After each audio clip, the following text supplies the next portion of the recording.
Bon! Je laisserai Julien présenter l'objet. Moi, je vais juste vous exprimer d'abord la très très grande joie et la très grande fierté pour une professionnelle du patrimoine écrit comme moi de pouvoir rapatrier en Bretagne un tel trésor. Je veux aussi vous dire, on l'a un peu évoqué, à quel point c'est exceptionnel. Alors, je ne vais pas vous assommer de chiffres parce que d'abord vous les mélangeriez tous et vous finirez par voir n'importe quoi passer sur les réseaux sociaux et tout ça. Mais pour vous donner quand même un petit peu, pour vous faire percevoir le caractère exceptionnel de cette acquisition, je vais vous donner 2-3 éléments. Tout d'abord, on a identifié aujourd'hui à peu près 225 manuscrits qu'on peut rattacher à la Bretagne pour la période qui va de 750 à 1150. Alors pourquoi cette période-là? Parce que c'est la période où on fabrique les manuscrits dans les monastères, en faisant très très rapide. Et donc 225, c'est déjà pas beaucoup, vous voyez, c'est pas mal, hein. En fait c'est un bon chiffre, hein. Il y a des endroits où il y a moins, mais il y a aussi beaucoup d'endroits où il y a plus, mais il n'y en a que 225 pour 4 siècles. Eh bien, figurez-vous que sur ces 225, il n'y en avait jusqu'au mois de juin que 4 qui étaient encore en Bretagne aujourd'hui. Donc vous voyez que la Bretagne a perdu toute sa richesse patrimoniale, dans le domaine de l'écrit en tout cas. Les pierres sont restées, les manuscrits sont partis. Et donc pouvoir rapatrier un tel objet, c'est vraiment quelque chose d'exceptionnel et de très important, parce que ça permet quand même de rappeler que oui, il y a eu du patrimoine écrit fabriqué en Bretagne à cette période-là. Il y avait dans les monastères bretons des scriptoria où les moines copiaient de tels objets. Autre chiffre pour vous donner un autre ordre de grandeur. Aujourd'hui, en Normandie, si vous prenez toutes les bibliothèques normandes, vous y trouvez autour de un peu plus de 500 manuscrits pour la même période que j'ai évoquée. Et 4 en Bretagne aujourd'hui, enfin tout petit peu plus. Donc on est vraiment sur quelque chose de rare. Et puis dernier élément de point de comparaison, il n'y avait eu aucun manuscrit aussi ancien à entrer dans une bibliothèque bretonne depuis 1830. Voilà. Tout simplement parce qu'il n'y en a pas non plus sur le marché. Depuis 1975, il n'y en a que 2 qu'on connaît. Il y a celui-ci qui vient de rentrer dans nos collections, dans une collection publique. Et il y en a un autre qui se promène quelque part dans une autre collection privée. Mais voilà. Donc ça a été une aventure exceptionnelle à tout point de vue. D'abord par l'objet, sa rareté, mais aussi par la mobilisation sans faille de d'abord la communauté professionnelle, des bibliothécaires qui sont tous organisés. Je salue aussi mon collègue de Quimper avec qui on a travaillé de concert pour mobiliser tout le monde, et puis la communauté des chercheurs en fait, qui en fait, sans eux, ce manuscrit serait resté sans doute dans l'oubli, puisque alors il y a une personne qui n'est pas là aujourd'hui qui s'appelle Jean-Luc Defic, qui est le premier. Alors lui, c'est un tracker de manuscrits bretons. Il les cherche dans le monde entier, il en trouve tout le temps. Et celui-ci, il l'avait repéré, je crois, vers 2004. C'est ça, voilà. Il l'avait repéré. Et du coup, de fil en aiguille, d'autres chercheurs s'en sont emparés, sont allés le voir là où il était, en Norvège. Donc Cyprien Henry, qui n'est pas là aujourd'hui, et Julien Bachelier l'ont mis en valeur, tout en sachant qu'il était dans une collection privée. Ils l'ont fait ressortir. Et puis, cette année, au mois de mars, Jean-Luc Defic m'envoie un message en disant « Le manuscrit va passer en vente au mois de juin ». Donc, un grand merci à tout le monde.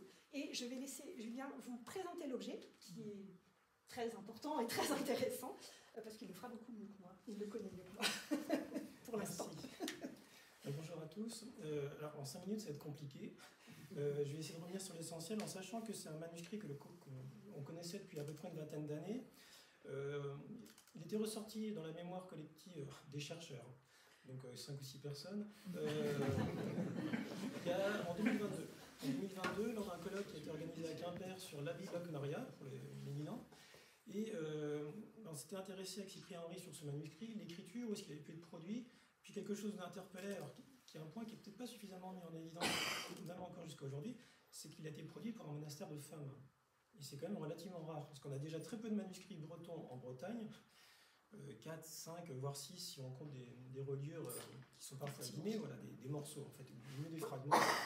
Et donc ce manuscrit est ressorti à l'occasion du millénaire de la ville de Locmaria. Cyprien Henry a été en 2023, grâce au soutien de la ville de Quimper et du CRVC, mon laboratoire, à Oslo, disons plutôt à côté d'Oslo, parce que sur place, il s'est aperçu que l'adresse n'était pas exactement celle qu'il pensait avoir.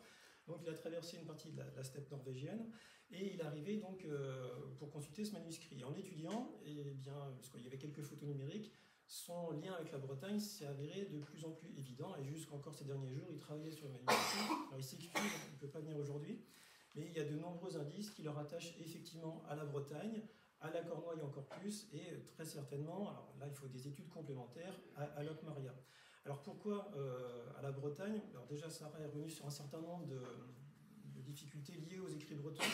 En métropole, il n'y a que la Corse qui a moins de manuscrits que la Bretagne. Mais les Corses trichent puisque leurs archives sont à Gênes.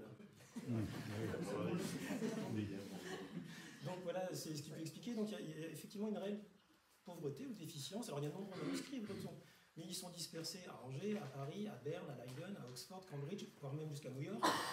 Ils sont extrêmement dispersés, donc il y en a très peu sur place. Donc c'est le premier intérêt. Deuxième intérêt qui est fondamental, c'est, Sarah l'a dit, c'est très certainement un scriptorium, donc un atelier d'écriture qui était basé donc en Bretagne. Et ce scriptorium, donc le suspect, c'est l'abbaye Saint-Guénolé de Landévennec, qui est une abbaye extrêmement prestigieuse qui remonte vraisemblablement au début, à la naissance de la Bretagne, d'une certaine manière, début 5e siècle, vers 500 dans les premières traces archéologiques. Et ensuite, le monastère, l'abbaye de Locmaria, va produire de nombreux manuscrits qui sont extrêmement beaux, extrêmement précieux pour le 9e, 10e siècle. Les Scandinaves sont passés par là, il y a une sorte d'interruption. Les moines reviennent et ils continuent de produire des manuscrits. Et il y a plusieurs éléments, alors, tant sur la fabrication du livre, parce qu'en fait c'est le parchemin, donc peau d'animal, tant dans la manière de présenter les lignes, de découper les pages, qui orientent, et puis il y a l'écriture, il y a les abréviations, il y a certaines fautes, qui orientent en direction du monastère de Landévennec. Alors on n'aura jamais le nom du moine, parce qu'au milieu on a le nom des abbés, mais on n'aura jamais le nom du moine qui l'a rédigé.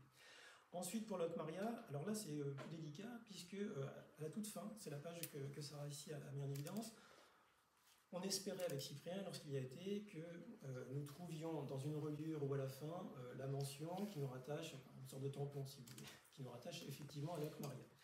Et alors des fois les indices sont encore plus tenus. Et à la fin on a simplement une petite mention qui indique que ce livre vient de Sainte-Marie ou Notre-Dame de Locmaria. Alors un lieu qui s'appelle Locmaria ou Sainte-Marie, autant vous dire que dans la chrétienté c'est relativement fréquent. Sauf que Notre-Dame de Locmaria, Locus Mariae, il n'y en a pas tant que ça, il n'y en a que 3. Un en Angleterre, un à Florence et donc à Quimper. Donc si on croise les indices d'écriture, la manière dont le parchemin a été composé, dressé, découpé, les lignes posées, si on regarde l'orthographe, il y a effectivement l'attribution au monastère féminin de Locmaria et ce qui est de plus vraisemblable. Alors dernière question, et je terminerai, parce que le temps tourne. Pourquoi des femmes auraient besoin d'un ouvrage, puisqu'on prête souvent non seulement déjà un retard breton par rapport à l'écrit, et ensuite un retard féminin, ce qui est encore pire d'une certaine manière. Donc pourquoi? Tout simplement, le monastère féminin de Locmaria a vraisemblablement été fondé dans les années 1020, avant Saint-Georges. Pour polémiquer vis-à-vis de Rennes, mais Rennes on est plutôt dans les années 1030, et à Locmaria on est plutôt dans les années 1020. C'est d'ailleurs une communauté de femmes qui va chapeauter des hommes, ce qui est là aussi relativement rare pour le début du XIe siècle. Et celle qui va diriger la communauté, Audierne, est la fille du comte de Cornouailles, donc Alain Cagnart, qui est en train de restructurer toute la Cornouaille. Donc, il connaît parfaitement Landévennec, il connaît parfaitement Sainte-Croix qui l'a fondé, Locmaria, cathédrale, tout ça, il connaît très bien. Et donc, pour former des religieuses, et on revient au thème d'aujourd'hui avec les lectures publiques, nos religieuses ont besoin d'être formées. Alors, ces lectures publiques, petits effectifs, hein. C'était adressé à quelques religieuses, vraisemblablement, on avait une communauté entre 6 et 10 religieuses qui avaient besoin en fait de manuels, d'une certaine manière, d'ouvrages qui leur permettaient de commenter ici l'évangile de Marc selon Belle le Vénérable. Il faut imaginer que ça ne devait pas être le seul manuscrit, elle devait avoir d'autres commentaires sur les évangiles, des calendriers pour se repérer, pour calculer la date de Pâques.